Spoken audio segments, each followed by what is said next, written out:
En octubre de 1962, a 1400 kilómetros de Garabandal, comenzaba a desarrollarse otro suceso de profundas repercusiones dentro de la Iglesia, sin precedente en tiempos modernos. El Papa Juan XXIII había dado comienzo al Concilio Vaticano II.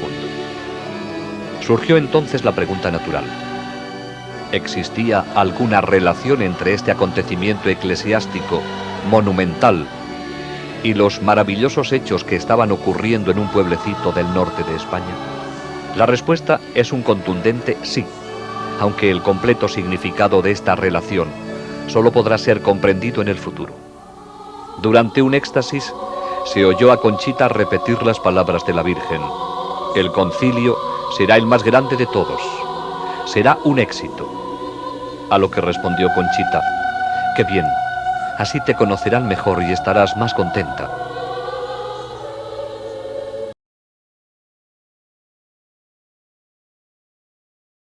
Bienvenidos, amigos de la tradición católica, a este nuevo encuentro con El Rin desemboca en el Tíber, un original del padre Ralph Wilhelm.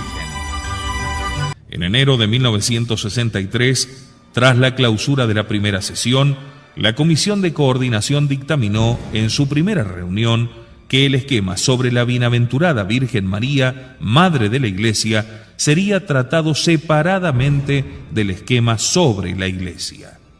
En conformidad con esta decisión, el esquema era reimpreso y distribuido a los padres conciliares junto con otros 11 antes de la segunda sesión.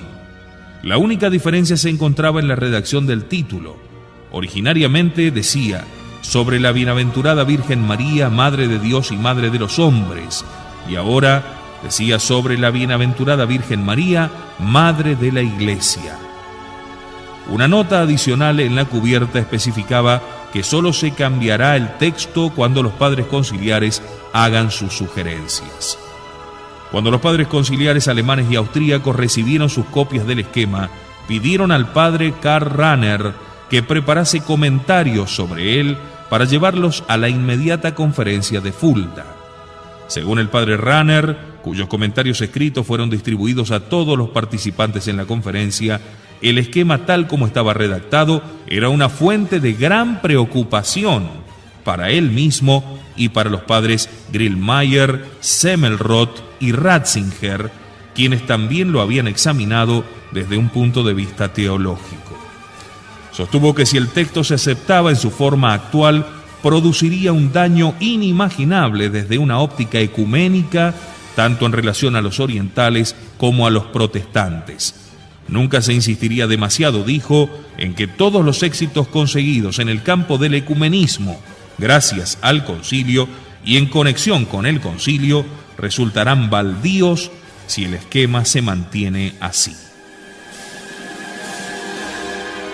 Seguía diciendo el padre Rahner: sería demasiado esperar que el esquema sobre la Santísima Virgen fuese rechazado tan fácilmente como lo fue el esquema sobre las fuentes de la revelación.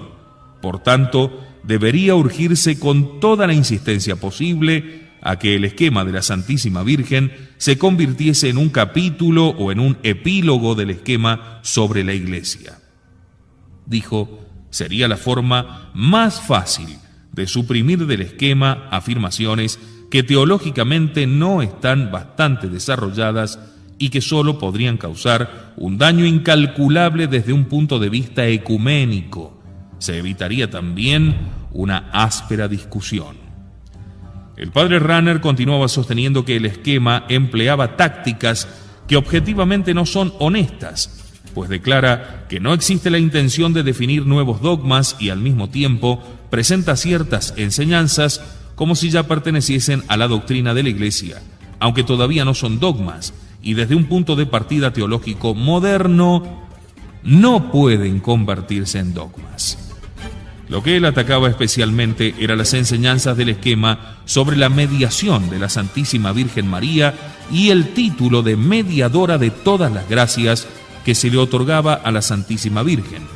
Esta enseñanza no se proponía como dogma de fe, sino más bien como una doctrina comúnmente creída por los católicos. Aunque dicha doctrina se apoyaba en numerosos pronunciamientos del magisterio ordinario de la Iglesia, especialmente recientes encíclicas papales, esta doctrina debe examinarse, decía Rahner, de nuevo cuidadosamente, pues el esquema influirá notablemente sobre la mariología y la devoción de los fieles a María. Si a pesar de todo se usaba la palabra mediación, debía entonces ser definida con mayor claridad.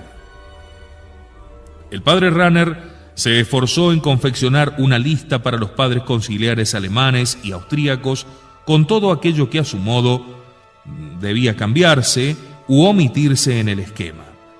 La sustancia del esquema, dijo, podía afirmarse sin agitar estas dificultades y peligros, y sugirió a modo de conclusión que los obispos de Austria, Alemania y Suiza debían sentirse obligados a declarar abiertamente que no podían aceptar el esquema en su forma actual.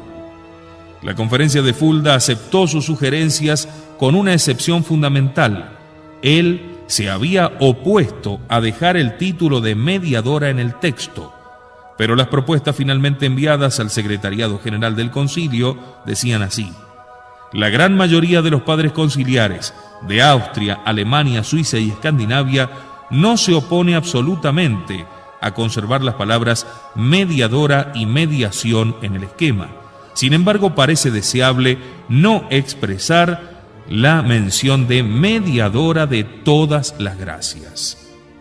Estas expresiones, explicaban aquellos padres conciliares, suscitarían el problema de cómo la Virgen podía ser la mediadora de las gracias sacramentales que proceden de la naturaleza de los sacramentos mismos, una cuestión que podría muy bien evitarse. Añadían, sin embargo, que la Comisión Teológica debía sopesar las razones aducidas por la minoría para excluir totalmente del esquema los términos mediadora y mediación. La propuesta, sometida oficialmente por la Conferencia de Fulda al Secretariado General del Concilio, citaba también como fundamentación escritos protestantes. Mencionaba al obispo Dibelius de la Iglesia Evangélica Alemana, quien en 1962 había dicho que la doctrina de la Iglesia Católica sobre María era uno de los principales impedimentos para la unidad. Se citaba a otras autoridades protestantes alemanas como Hampe o Kühnet, quienes habían recordado a los padres conciliares de Roma que levantarían un nuevo muro de división aprobando el esquema sobre María. Por tanto, concluían estos escritores, el concilio debía o bien guardar silencio sobre la materia o bien reprender a los culpables de los excesos. Se citaba a autores protestantes más moderados también, como el profesor Meinhold, que habían manifestado su esperanza de que si finalmente el concilio se ocupaba de la Santísima Virgen María, lo hiciera en el esquema sobre la Iglesia, pues entonces podría tener lugar un nuevo enfoque sobre la doctrina de la Santísima Virgen. La Congregación 37, convocada el 30 de septiembre y primera reunión de la segunda sesión, tenía ante sí el esquema revisado sobre la Iglesia. Como primer orador, el cardenal Frings de Colonia afirmó que sería muy apropiado incluir en el esquema sobre la Iglesia todo lo relativo a la Santísima Virgen María. Entre otras consideraciones, ello contribuiría mucho a impulsar el diálogo con los cristianos separados. El cardenal señaló que su afirmación estaba respaldada por 65 padres conciliares alemanes y escandinavos. Al día siguiente, el cardenal Silva Enríquez, de Santiago de Chile, fue el primer orador. En nombre de 44 obispos hispanoamericanos, dijo que la devoción a la Virgen María en aquellos países iba a veces más allá de los límites de la devoción cristiana. Si se adoptaba una constitución dogmática separada sobre la Virgen María, sería difícil para los fieles relacionar la doctrina contenida en ella con la doctrina de la salvación cristiana en su conjunto. Por tanto, manifestaba su apoyo a la propuesta del cardenal Frings de que la doctrina católica sobre la Santísima Virgen se incluyese dentro del esquema sobre la Iglesia.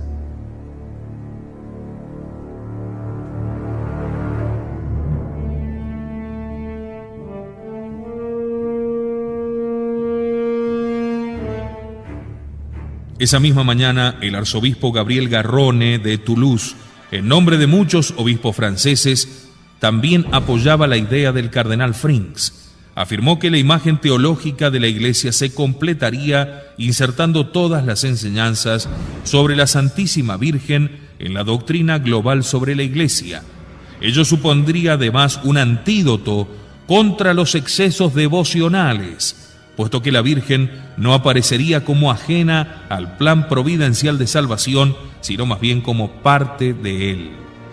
2 días después, el cardenal Benjamín de Arriba y Castro de Tarragona tomó la palabra en nombre de 60 obispos, la mayoría españoles. Arguyó que, contrariamente a lo que se había sugerido en reuniones anteriores, sería preferible adoptar un esquema separado sobre la Santísima Virgen, dada la importancia de la Madre de Dios en la economía de la redención. Sin embargo, si se decidía incluir dicho texto en el esquema sobre la Iglesia, debería dedicársele un capítulo entero, preferiblemente el segundo. El 4 de octubre, la jerarquía de Inglaterra y Gales hizo circular una carta presentando un borrador de capítulo o epílogo sobre la Santísima Virgen María para incluirlo en la Constitución sobre la Iglesia. Este borrador había sido preparado para sustituir el esquema existente por Don Christopher Butler, abad de Downside y superior general de los benedictinos ingleses. Se basaba en el principio de que el concilio, especialmente con vistas a la orientación ecuménica que le había señalado el Santo Padre, en la medida de lo posible debía fundamentar la moderna comprensión católica de Nuestra Señora, incluyendo los dogmas definidos en 1854 y 1950 sobre las Sagradas Escrituras y las pruebas tradicionales previas a la ruptura este-oeste. Según el nuevo reglamento, si 50 padres conciliares respaldaban este esquema alternativo, podía ser presentado a los cardenales moderadores, que entonces se verían obligados a remitirlo a la Comisión de Coordinación para considerarlo y tomar una decisión. El 27 de octubre, el obispo servita Giocondo Grotti de Acre Apurus, en Brasil, difundió una refutación de todos los argumentos partidarios de fundir los dos esquemas. El argumento de no dedicar un esquema especial a María porque ella es miembro de la Iglesia, el obispo respondía que no era igual a los demás miembros. Dada su singular misión y sus singulares privilegios, debe recibir un tratamiento singular. Al argumento de que un esquema aparte sobre María se interpretaría como una nueva definición sobre María, el obispo contestaba que los padres conciliares tenían ya muchos esquemas ante sí y nadie había arguido que esos esquemas definiesen algo nuevo. Otra objeción, recordó, era que se otorgaría más honor a María que a Cristo. Pero del texto del esquema se desprendía claramente que María no estaba ni por encima de Cristo, ni mucho menos contra él. Añadió que los abusos en la devoción a María no eran un argumento contra un esquema separado, sino más bien en favor suyo, pues en un esquema aparte, la verdad podría presentarse con mucha mayor claridad. Entonces preguntó el obispo Grotti: ¿consiste el ecumenismo en confesar la verdad o en ocultarla? ¿Debe el concilio explicar la doctrina católica o la doctrina de nuestros hermanos separados? La ocultación de la verdad nos perjudica tanto a nosotros como a quienes están separados de nosotros. Nos perjudica a nosotros porque aparecemos como hipócritas. Perjudica a quienes están separados de nosotros porque les hace aparecer como débiles y capaces de sentirse ofendidos por la verdad. El obispo Grotti concluyó su refutación con este ruego: separemos los esquemas, profesemos nuestra fe abiertamente, seamos maestros de quienes están en la Iglesia, instruyéndolos con claridad y no ocultando lo que es verdad. El 29 de octubre se votó la siguiente cuestión: ¿desean los padres conciliares que el esquema sobre la Santísima Virgen María, Madre de la Iglesia, se convierta en el capítulo 6 del esquema sobre la Iglesia? Cuando se hizo el recuento de votos, hubo 1.114 a favor de la fusión de los dos esquemas. La mayoría exigida era de 1.097.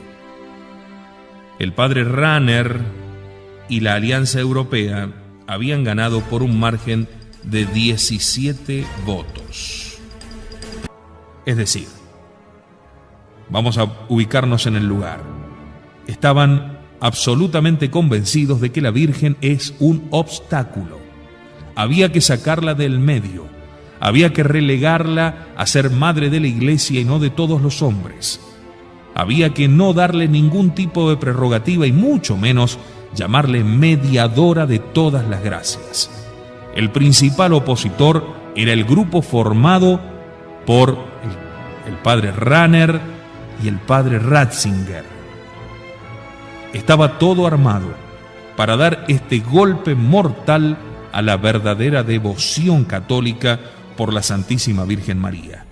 Había que juntar 50 padres conciliares para respaldar este esquema alternativo que se presentaba, pero una vez juntados los 50 padres conciliares, debía ser elevado esto a los cardenales moderadores, de los cuales ya vimos, el 75% eran de la Alianza Europea, del Rin. El 75%. Y luego, si era aprobado por esa remotísima casualidad, debía ser llevado a la comisión de coordinación para considerarlo y tomar una decisión. ¿Y quién estaba allí? El Rin. Y así no fue. El Papa Juan XXIII había dado comienzo al Concilio Vaticano II. Surgió entonces la pregunta natural: ¿existía alguna relación entre este acontecimiento eclesiástico monumental y los maravillosos hechos que estaban ocurriendo en un pueblecito del norte de España? La respuesta es un contundente sí, aunque el completo significado de esta relación solo podrá ser comprendido en el futuro. Durante un éxtasis se oyó a Conchita repetir las palabras de la Virgen: el concilio será el más grande de todos, será un éxito. A lo que respondió Conchita: qué bien, así te conocerán mejor y estarás más contenta.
noche de sueño y juvenil de amor, lamentiamo sì.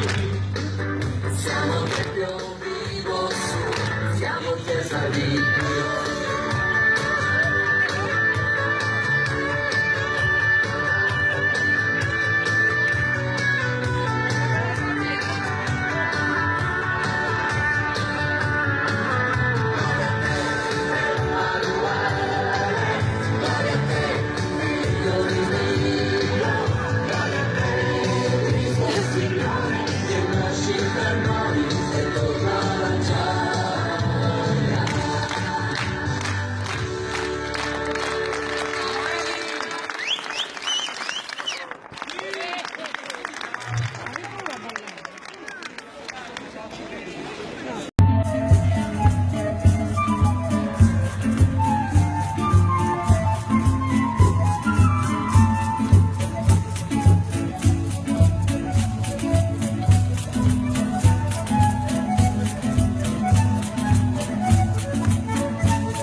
Durante un éxtasis, se oyó a Conchita repetir las palabras de la Virgen. El concilio será el más grande de todos. Será un éxito. A lo que respondió Conchita: qué bien, así te conocerán mejor y estarás más contenta.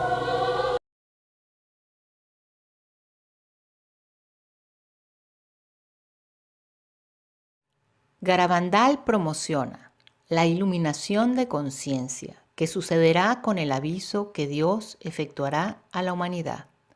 Es la última oportunidad que Dios dará al mundo para que vuelva a Él. Cada persona verá su vida como Dios la ve, sabrá que Él existe y será invitado a convertirse. Pero ya Cristo, a través de su iglesia, nos ha enseñado que en el examen de conciencia diario y muy especialmente antes de asistir a la confesión, meditando en cada mandamiento, la persona ve cada pecado con el que ha ofendido a Dios y es allí donde es invitado a arrepentirse y convertirse. No necesitamos eventos extraordinarios para la conversión. Jesús entonces le dijo: si no veis señales y prodigios, no creéis. Juan 4:48.